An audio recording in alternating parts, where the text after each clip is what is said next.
यहाँ एक दलक्ष और मुख्तसर कहानी है। सर्दियों की एक ठंडी शाम में सारा अपनी दादी के अस्पताल के बेड के पास इसका कमजोर हाथ पकड़े बैठी थी।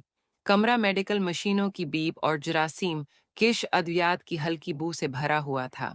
इसकी दादी, जो कभी मुतहर्रिक और जिंदगी से भरी हुई थी, अब उसकी साबिका ज़ात का साया थी, जो एक खतरनाक बीमारी से लड़ रही थी। सारा की दादी ने उसकी परवरिश इस वक्त की थी जब उसके वालिदीन की कार हादसे में मौत हो गई थी, जब वो सिर्फ 5 साल की थीं।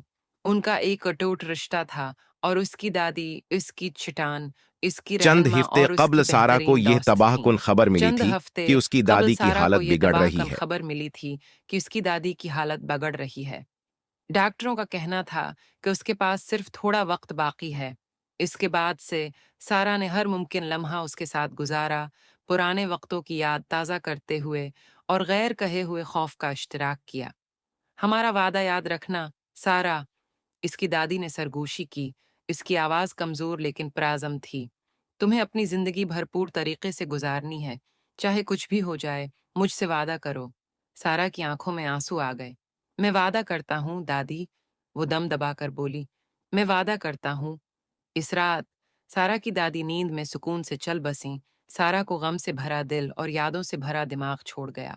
इसके बाद के दिन जनाजे के इंतजामात, ताज़ियत और नुकसान का गहरा एहसास था।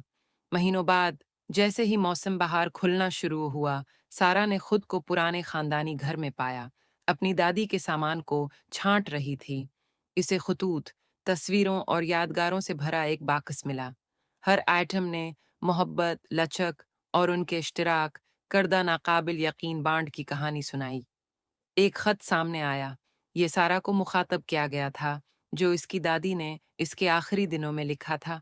कांपते हाथों से सारा ने उसे खोला और पढ़ने लगी। प्यारी सारा, अगर आप ये पढ़ रहे हैं तो इसका मतलब है कि मैं अब आपके साथ ज़ाती तौर पर नहीं हूँ, लेकिन जान लें कि मेरी मोहब्बत और रूह हमेशा आपके साथ है। ज़िंदगी लम्हों का एक सिलसिला है, दोनों खूबसूरत और दर्दनाक। इन सबको गले लगाएं। हमारा वादा याद रखें। मुकम्मल तौर पर जियो, दिल की गहराइयों से प्यार करो और अपने ख्वाबों का पीछा करने से मत डरो। आपके अंदर ऐसी ताकत है जो किसी भी चीलिंग पर काबू पा सकती है। अपने आप पर और आगे के सफर पर भरोसा करें। मुझे तुम पर हमेशा फख्र रहेगा। मेरी पूरी मोहब्बत के साथ, दादी। जैसे ही सारा ने पढ़ना खत्म किया, इसने अपने ऊपर सुकून का एहसास महसूस किया। इसकी दादी के अल्फाज उम्मीद की करण थे, जो उसे उसके वादे की याद दिलाते थे। इसने उसकी इज्जत करने का अज़्म किया। एक ऐसी जिंदगी गुजारने का अज़्म किया जो इसकी दादी को फख्र करे, इसकी याद और मोहब्बत को हमेशा के लिए अपने दिल में रखे। और उस तरह हर कदम आगे बढ़ने के साथ सारा ने दर्द और जिंदगी की खूबसूरती को कबूल किया, ये जानते हुए कि उसकी दादी की मीरास उसकी रहनुमाई करेगी तारीक तरीन वक्तों और रोशन तरीन दिनों में।